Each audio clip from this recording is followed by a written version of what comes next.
जब ये बुक लिखा तो सोचने लगे कि इतने छोटे से अक्षरों का हमने सूत्र बनाया है, इसका मतलब लोग कैसे लगाएंगे सही सही। कोई कुछ लगाएगा, कोई कुछ लगाएगा।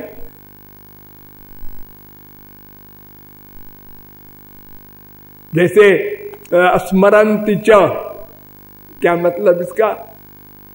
स्मृतियों में क्या? स्मृतियों में क्या? आप समझो क्या? अरे क्या स्मृतियां? स्मृति माने गीता। गीता में कौन सा श्लोक? ये कुछ नहीं, ये ढूंढो कहां है वो लिखा। पुराणों में ढूंढो 4 लाख में। तो उन्होंने उपनिषदों का और वेदांत का सबके अर्थ को भागवत में लिख दिया, एक बुक बना दिया 18,000 श्लोक की।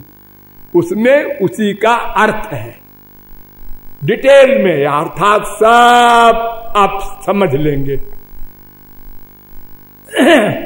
देखो एक बात बताऊं, शंकराचार्य ने उपनिषदों का भाष्य किया, गीता का भाष्य किया। अरे छोटी छोटी किताब विष्णु सहस्त्र नाम, ये भी कोई किताब है? भगवान के 1000 नाम है खाली, उसका भी भाष्य किया। लेकिन भागवत का भाष्य नहीं किया, छुआ नहीं उसको। क्यों? अगर भागवत का भाष्य लिखते तो उनका जो अद्वैत का सिद्धांत है वो प्रारंभ में ही खंडित हो जाता। सत्यम परम धीमहि, तो पहला श्लोक कह रहा है मैं श्री कृष्ण की शरणागत हूं, वो ब्रह्म है। जन्माद्यस्य चतोन्मयादितरतश्चार्थे स्वभिज्ञ स्वराट, इसलिए उन्होंने अर्थ ही नहीं किया उसका। तो वेदांत में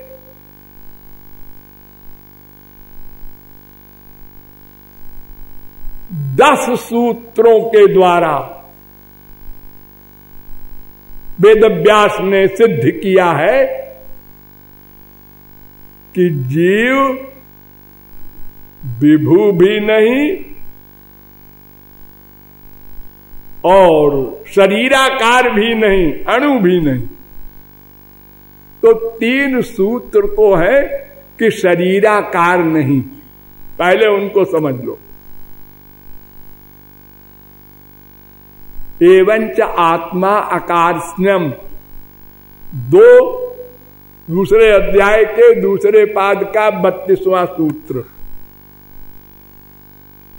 अर्थात जीवात्मा शरीर के परिमाण का नहीं हो सकता, ये गलत है। क्यों? इसलिए कि अगर शरीर परिमाण का मानोगे तो चींटी की आत्मा हाथी में कैसे समाएगी और हाथी की आत्मा चींटी में कैसे घुसेगी? और फिर एक ही शरीर में जब हम पैदा हुए 1 फुट के थे, फिर 2 फुट के हुए, अब आत्मा कैसे होगा? वो तो 1 फुट की आत्मा पैदा हुई जब तक, अब हम 2 फुट के हो गए, 4 फुट के हो गए, 8 फुट के हो गए। हाँ 8 फुट के लोग हैं हमारी दुनिया में, आप लोग हंसिए नहीं।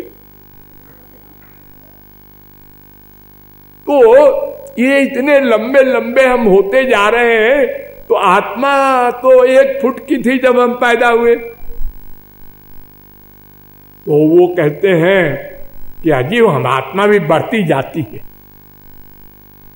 तो फिर एक सूत्र बना दिया वेदव्यास ने, न च पर्यायादपि अविरोधो विकारा दिव्या। दूसरे अध्याय के दूसरी पाद का 33वां सूत्र,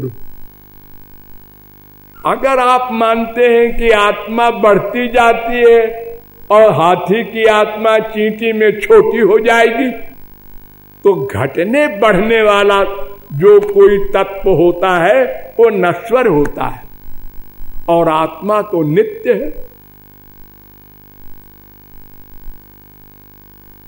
आप कैसे कहते हैं? तो फिर एक सूत्र बना दिया, दूसरे अध्याय के दूसरे पाद का 34वां सूत्र, अंत्यावस्थितेश्च उभय नित्यत्वात् अविशेषा।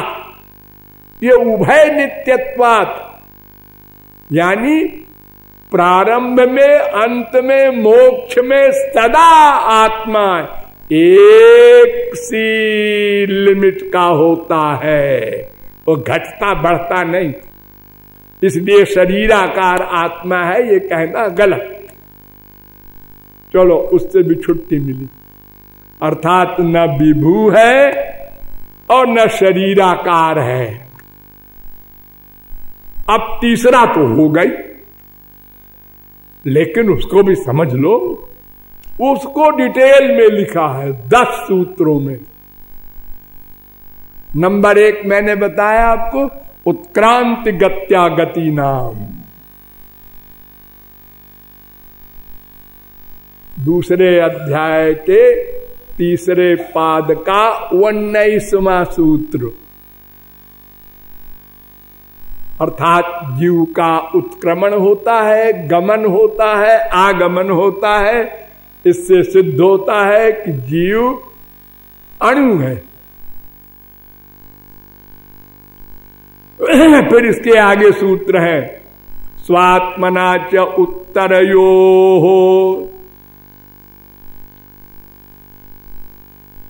अर्थात गमनागमन, ये 2 वस्तु सिद्ध करती है कि जीव अणु है। फिर आगे चलो, स्वयं शंका करते हैं वेदव्यास, न अणु अतच्छ्रुते रीति चेन्ना इतराधिकारात्, जीव अणु नहीं है। क्यों? वेद कह रहा है आत्मा विभू है। हाँ, तो नहीं नहीं नहीं, वो आत्मा जो विभू कह रहा है स्वयं उत्तर दे रहे हैं वेदव्यास उसी सूत्र में। न अणु, अणु नहीं है ऐसा मत समझना कि वेद में ये लिखा है कि ये आत्मा विभू है। ये उस आत्मा के लिए लिखा है जो परमात्मा है। ये आत्मा शब्द जो है ये परमात्मा के लिए भी वेद में आया है, जीवात्मा के लिए भी। आत्मा बारे दृष्टव्य श्रोतव्यो निधिध्यासितव्यो मैत्रेयी, ये भगवान के लिए आया है आत्मा। या आत्मनि तिष्ठत, ये भगवान के लिए आया है। एष मा आत्मा, ये भगवान के लिए आया है। सता आत्मा, ये भगवान के लिए आया है। इसलिए जीव अणु ही है। फिर आगे स्वशब्दोन्मानाभ्यांच, उसके आगे अविरोध चंदनवत अवस्थित वैशेष्यादित चेन्न अभ्युपगमात हृदय ही, उसके आगे गुणाद्वालोकवत, उसके आगे व्यतिरोको गंधवत, उसके आगे तथा च दर्शयति, उसके आगे पृथगुपदेशात।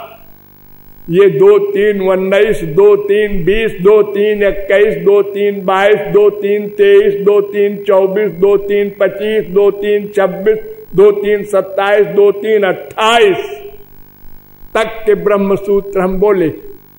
इतने 10 सूत्रों में वेद व्यास ने सिद्ध किया कि जीव अणु ही है।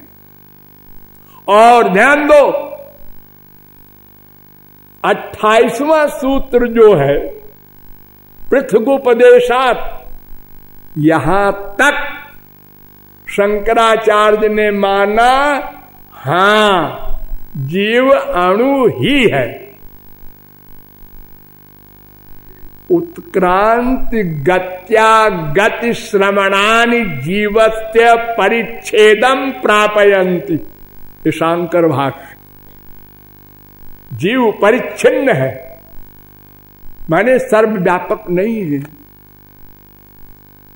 अब दूसरे अध्याय के तीसरे पाद का 29वां सूत्र आया, तद्गुण सारत्वात् तु तद्व्यपदेश प्राज्ञवत्। बदल गए इसमें शंकराचार्य। उन्होंने कहा नहीं नहीं नहीं नहीं, जीव अणु नहीं है तो सर्वव्यापक ही है। ये 29वां सूत्र जो है, इसका अर्थ है कि तद्गुण सारत्वात्, तत् माने जीवात्मा, शुद्ध जीवात्मा का जो गुण है ज्ञान, उसके गुण जो है ज्ञान, वो केवल उसी को बोल दो अगर, तो भी जीवात्मा का बोध हो जाएगा। कैसे? प्राज्ञवत, जैसे भगवान के बारे में होता है। वत माने समान, उपमा है कि जैसे भगवान के बारे में सच्चित आनंद न बोल के आनंदो ब्रह्मेति विजानात बोला जा रहा है वेद में, ऐसे ही जीव को ज्ञान बोल देते हैं, केवल ज्ञान। विज्ञानम यज्ञम तनुते, तैत्तरीयोपनिषद 2:5। विज्ञान यज्ञ करता है, विज्ञान माने जीवात्मा। शंकराचार्य ने इस ब्रह्म सूत्र में वेद मंत्र कोट किया, सवा एष महानज आत्मा योयम विज्ञानमय। बृहदारण्यकोपनिषद 4:4-22। इस वेद मंत्र में लिखा है, बड़ा मंत्र है ये, सर्वस्य वशी सर्वशेषानः सर्वस्याधिपति सर्वेश्वरः। 4 शब्द, ये 4 शब्द ब्रह्म के लिए आएंगे ना। सर्वेश्वर जीव तो नहीं, सर्वस्याधिपति जीव तो नहीं, सर्वस्य वशी जीव तो नहीं, ब्रह्म। और इन्होंने इसको जीववाचक बना दिया इस वेद मंत्र को। और ध्यान दो, इसी वेद मंत्र को न अणु अतच्छ्रुते रीति चेन्न इतराधिकारात, इस ब्रह्म सूत्र की व्याख्या में स्वयं ने ब्रह्म परक माना। देखो अंधेर, एक वेद मंत्र को 20वें सूत्र में कह रहे हैं कि ये ब्रह्म परक मंत्र है, और 29वें, बस 9 सूत्र का फर्क, 29वें सूत्र में कह रहे हैं जीव परक है।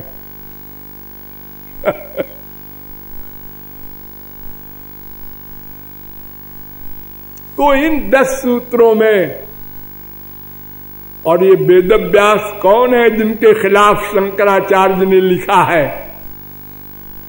ये शंकराचार्य के गुरु गोविंदाचार्य के गुरु गौड़पादाचार्य के गुरु सुखदेव परमहंस के गुरु वेदव्यास।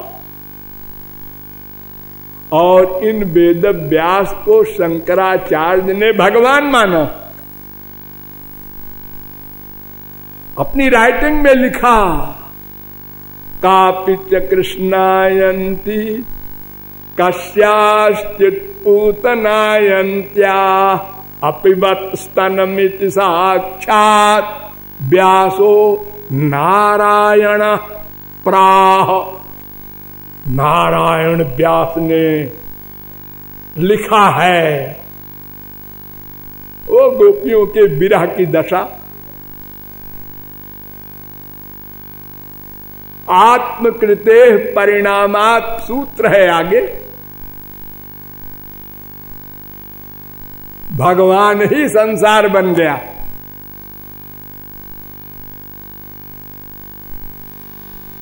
इस सूत्र की व्याख्या में शंकराचार्य ने कहा वेद व्यास भ्रांत हो गए थे। भ्रांत माने स्क्रू ढीला। अपने गुरु के गुरु के गुरु के गुरु के गुरु को नारायण कहने वाले और कह रहे हैं भ्रांत हो गए थे। वो उनका दिमाग खराब हो गया था जो ऐसा लिख गए। संसार है वह नहीं, ये तो ब्रह्म है। लोगों ने मन से गढ़ लिया है संसार। मन गढ़ंत है, मन से गढ़ लिया गया है ये संसार। तो क्यों जी, अगर कोई चीज मन से गढ़ी जाएगी तो मन से नष्ट भी की जा सकती है। नंबर 2, हर एक आदमी एक पेड़ को पेड़ ही गढ़ता है। उसको कोई गधा भी कहे, कोई ऊंट भी बना दे मन से। सारी वस्तुएं हर एक आदमी अपने अपने मन से एक ही गढ़ रहा है। ऐसी तमाम बातें हैं, डिटेल में बतावे तो आप लोग हंसते हंसते लोटपोट हो जाएं। तो जीव अणु है और हृदय में रहता है। ध्यान दो। नंबर 2, अणु है माने बहुत सूक्ष्म और हृदय में रहता है। उसी में वो अणु का भगवान वाला अणु, वो भी अणु है, लेकिन वो सर्वव्यापक अणु है। वो चित्त है, ये भी चित्त है। दोनों हृदय में रहते हैं। हृदय में रहकर सारे शरीर में चेतना पैदा कर देता है यह जीवात्मा। इसके लिए वेद मंत्र है, खाली वेदांत नहीं, वेद भी कह रहा है हृदय ही एष आत्मा। हृदय ही एष आत्मा। प्रश्नोपनिषद सवा एष आत्मा हृदय। छांदोग्योपनिषद 8वें प्रपाठक के 3रे खंड का 3रा मंत्र। वो हृदय में रहता है जीव, और वो सारे शरीर में व्याप्त है। इसका भी वेद मंत्र है। आलो मध्य आनखेभ्य। छांदोग्योपनिषद 8वें प्रपाठक के 8वें अध्याय का खंड का पहला मंत्र। तो वेद के द्वारा, वेदांत के द्वारा और पुराणों के द्वारा भी सूक्ष्माणाम अप्यहम जीवः, ये जीव सूक्ष्म है, हृदय में रहता है, सारे शरीर में चेतना पैदा करता है, भगवान की शक्ति है। लेकिन जीव शक्ति विशिष्ट भगवान की शक्ति है और तटस्था शक्ति है और भगवान से भेदा भेद संबंध है इसका। इतना विषय आपको समझाया गया। शेष कल। लाडली लाल की।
बरसाने वाली प्यारी प्यारी प्यारी प्यारी, मेरी बरसाने वाली प्यारी प्यारी प्यारी प्यारी, मेरी बरसाने वाली प्यारी प्यारी प्यारी प्यारी, मेरी बरसाने वाली प्यारी प्यारी।